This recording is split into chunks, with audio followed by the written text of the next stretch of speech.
Do you believe you're free? Before you answer, notice the routine repeating itself day after day.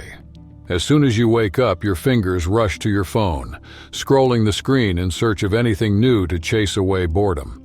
Next comes coffee, along with a short video, a song, small hits of dopamine mixed with caffeine. On your way to work or school, the flood continues. Podcasts, social media, notifications blinking relentlessly. Finally, when a moment of quiet arrives, the silence feels uncomfortable. An emptiness pulses, pushing you toward another distraction, another quick pleasure. Pleasure itself isn't the enemy. It's an evolutionary guide that has kept us alive for millennia. The problem arises when this guide takes hold of the chains, turning constant pursuit into a prison. Feeling good all the time might seem harmless, but it can trap you in a constant cycle of rewards that never really satisfy. Aldous Huxley saw this almost 100 years ago. While George Orwell in 1984 showed a world ruled by force, Huxley described something even more subtle. People so entertained and bombarded with pleasurable stimuli that the very idea of rebellion just faded away. Chains wouldn't even be necessary. Satisfaction alone would keep everyone in line. Take a look around you. Screens flashing, notifications fighting for your attention, and any sign of discomfort quickly silenced with a tap, a click, or a purchase. The big question is this wave of pleasure setting you free or chaining you down? In this video, we're going to explore how the culture of entertainment has been designed to tame the mind, and why chasing quick highs can turn you into a willing servant who loves their own captivity. If you believe you're in control of your thoughts, stick around. You might find out that control was never really yours to begin with. Chains aren't needed when the prison feels good. All you have to do is make pleasure the center of life, and obedience starts looking a lot like freedom. That's exactly what Aldous Huxley warned about in Brave New World. Instead of uncomfortable questions, endless entertainment. Instead of searching for meaning, an infinite menu of easy distractions. Pleasure stops being a choice and becomes a duty. In Huxley's story, every person is raised to run from any kind of discomfort. Feeling anxious, unwell, having an existential crisis? The answer is always just a dose of soma away. The perfect anesthetic to keep everyone calm and compliant. Swap soma for whatever's in your pocket today and you'll see the same pattern. Boredom, sadness, or frustration rarely get a second thought. In just a few seconds, we swipe and dive into social media, binge-watching shows, food delivery apps, flash sales, endless porn, or non-stop gaming. The culture of instant rewards makes sure the emptiness gets covered up before we even notice it. Meanwhile, the questions that actually matter stay buried. After all, why face discomfort when another distraction is just one tap away? The prison now is invisible and dangerously tempting. And what makes it even more dangerous? The feeling of choice. Nobody's forcing you to spend hours scrolling through Instagram or TikTok. Nobody makes you tap buy, order, or keep scrolling. If it's all optional, why is it so hard to stop? The answer lies in conditioning.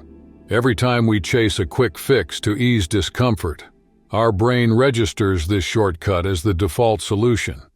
Over time, boredom, silence, and introspection become unbearable. Your mind forgets how to be alone with itself. Without chains or threats, you embody the exact image Huxley predicted: a satisfied prisoner, ruled by pleasure. But how does this conditioning weaken critical thinking and keep the addictive cycle going? That's what we'll explore in the next part. If this content resonates with you, subscribe to the channel and stay tuned for upcoming episodes. Thanks for your support. Why does hitting the brakes feel nearly impossible? Even when you know there's an urgent task right in front of you, your fingers drift toward the screen, craving one more notification, another clip, any spark that kills boredom. This isn't random. You've been trained. From childhood, we're taught to dodge even the slightest discomfort. School rewards repetition, not reasoning. Work values output, not reflection. The entertainment industry floods us with endless stimuli, making sure there's no quiet moment left for uncomfortable questions. Minutes turn into hours. Motivation slips away unnoticed, and before you know it, you've forgotten why you even wanted to focus. There's no need for explicit censorship if we willingly abandon the desire to explore anything beyond the next notification. Aldous Huxley saw this coming decades ago. In Brave New World, no one needed visible chains. They just learned to love their captivity. Night after night, children listened to whispered messages that quietly seeped into their minds. Slogans like, "Everyone belongs to everyone else," or "A gram of soma solves everything," took deep root, sealing obedience. By adulthood, they believed well-being meant conformity. Thinking too deeply caused pain, and any hint of anxiety should immediately be numbed. When everything becomes mere amusement, even freedom feels unnecessary. The urgency to choose dissolves into manufactured comfort, and the desire for change drifts further and further away. Today, conditioning doesn't come from nighttime lessons repeating slogans. It comes from lines of code that learn everything about you. Each notification lights up a little dopamine burst. Every short video delivers pre-packaged entertainment, sparing you the effort of thinking. Likes, quick validation, and instant reward signal that going with the flow is the right choice. Over time, this cycle creates a generation that can't handle internal silence, that flees discomfort, and gives up the habit of questioning. There's no need for an authoritarian regime when people willingly toss out any idea that requires mental effort. This constant relief comes at a cost.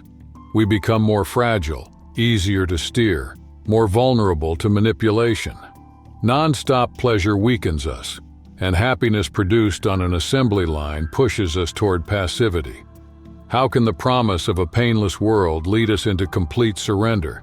That's what we'll cover in the next part. Imagine if pain could be switched off with a single click. No sadness, no frustration, zero anxiety. At first glance, it sounds like paradise, but take a closer look. What happens to someone who never faces challenges? And what about an entire community trained to avoid any discomfort? The result is predictable: fragility. Aldous Huxley nailed this dilemma in Brave New World. There, euphoria came from soma, a pill that gave instant pleasure without hangovers or obvious risks. But the moment you paused, you realized the cost. No one learned how to handle pain or confront uncomfortable thoughts. Any hint of anxiety vanished with a chemical fix. Life became a mechanical loop of shallow pleasures: sex, entertainment, and consumption. Anything outside this script was seen as a threat. When discomfort becomes forbidden, our ability to grow weakens, and the whole society loses the strength that only struggle can build. Look around you. The comfort of the 21st century has created substitutes for almost every discomfort. Likes arriving in seconds, matches dissolving the fear of rejection, feeds anticipating your desires. Every click removes friction, shortens the wait, numbs any resistance.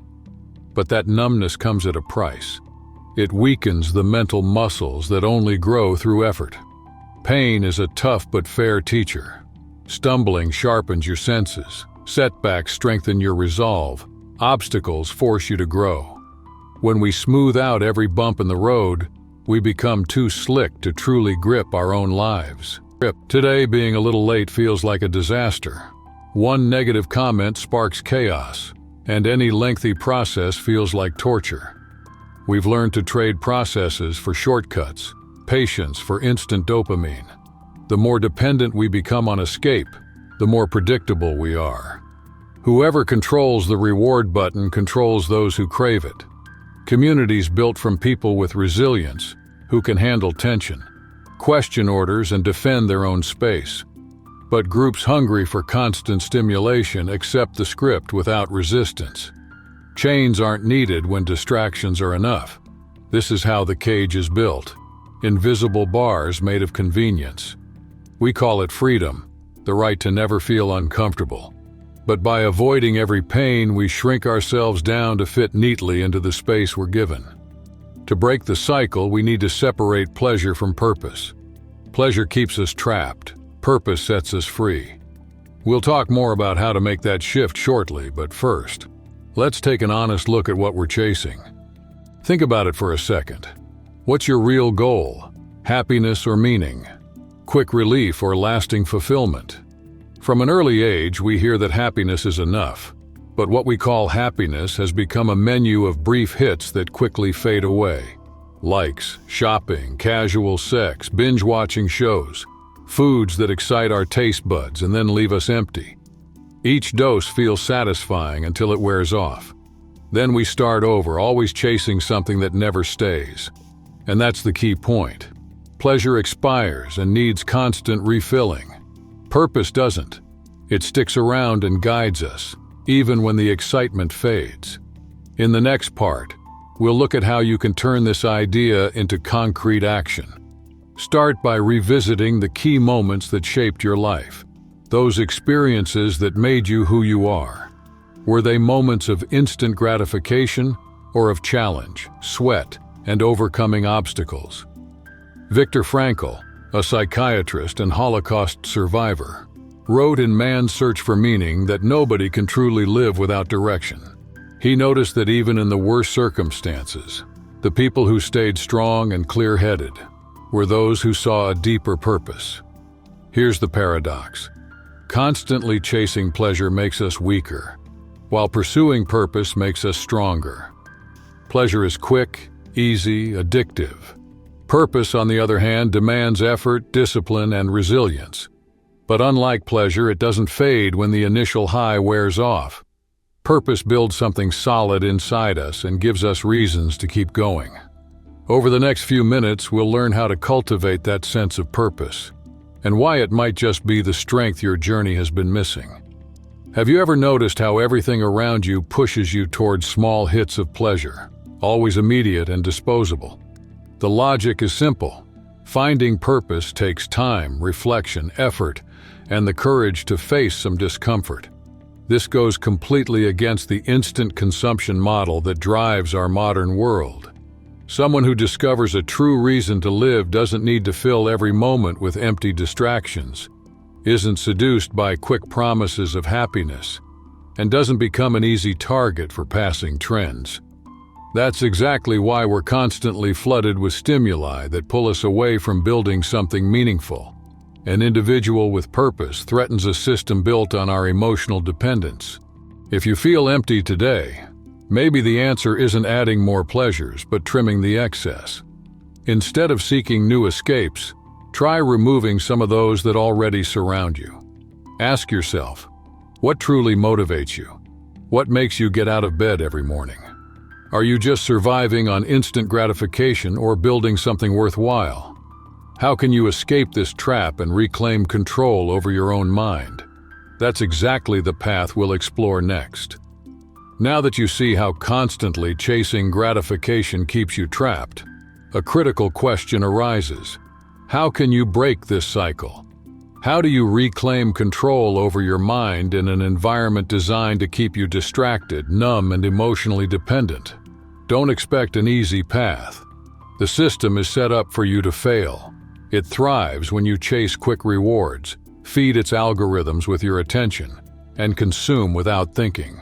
Still, there is an escape route, and it begins when you decide to see the game being played against you. The first step is strategically limiting pleasure. This doesn't mean embracing asceticism or banning all fun. It's about consciously managing your exposure to addictive stimuli. Pleasure itself isn't the villain. The problem is when it becomes a tool of control. By stepping away from social media, ultra-processed foods, or binge-watching entertainment for a while, you'll notice something interesting. Your brain recalibrates. Satisfaction starts returning to simpler experiences, and your craving for artificial stimulation weakens. Step 2. Rebuild your tolerance for discomfort. To regain your autonomy, you have to relearn how to deal with boredom, frustration, and silence. Allow yourself to disconnect from the constant flood of notifications and just be, without trying to fill every moment with stimulation. At first, it'll feel uncomfortable. Your brain, hooked on dopamine spikes, will beg for more. Stay strong and you'll realize something crucial. Discomfort doesn't break you, it makes you stronger. Step 3. Cultivate critical thinking. Ask yourself, why do I need constant distraction? Who benefits from this impulse? What could I create if I stepped away from the cycle of instant gratification? As these questions sink in, it becomes clear that many desires weren't really chosen. They were programmed. Only by examining these mechanisms do you get the chance to redesign your own path. The fourth step, and probably the most crucial, is replacing pleasure with purpose. Pause for a second and ask yourself, what truly matters to me? What do I want to create? How can I fill my days with meaning? These questions aren't easy, but they're the only ones worth the effort. However, breaking free individually isn't enough. The culture around you will stay stuck in the same cycle. When you start changing, something inevitable happens. Your new way of living attracts attention. Some people will admire your choices. Others will pull away because your transformation acts like a mirror, reflecting things they'd rather ignore. It's exactly this tension between internal change and external reactions that we'll explore in the final part. You've reached this point because something inside you woke up. You've already realized that constantly chasing pleasure doesn't set you free. It just reinforces a conditioning that keeps you stuck. Society doesn't even need chains. It just convinces you that any discomfort should be avoided. Now that you see the trap clearly, the crucial question appears. What will you do with this realization? Breaking this cycle takes more than just determination. It means swimming against the current, refusing shortcuts, and accepting that true freedom usually comes with silence and resistance. When you stop distracting yourself, you start seeing things clearly. And when you see clearly, you'll notice many around you are still asleep. Some people will admire your change, others will pull away. Some will feel threatened because your freedom disrupts their illusion. They'll try to pull you back, telling you it's fine to live without thinking too deeply. But now you know better. Pleasure without purpose is just another form of prison. The decision is yours. You can stay on autopilot, endlessly chasing quick hits of pleasure and silencing the discomfort that keeps growing inside. Or you can take control of your own mind, find meaning in what you do, and stop being an easy pawn in someone else's game. So, which path will you choose? Have you noticed how we end up trapped in a cycle that feels endless? Have you realized how the system turns pleasure into a tool of control? Share your experience in the comments. Questioning things is the first step toward freedom. If this video changed the way you see the world, hit like and subscribe. Here we don't accept ready-made ideas. We investigate, we think, and we reveal what others prefer to hide. Want to continue this journey of self-discovery and independence? Turn on notifications because we're just getting started. See you in the next video.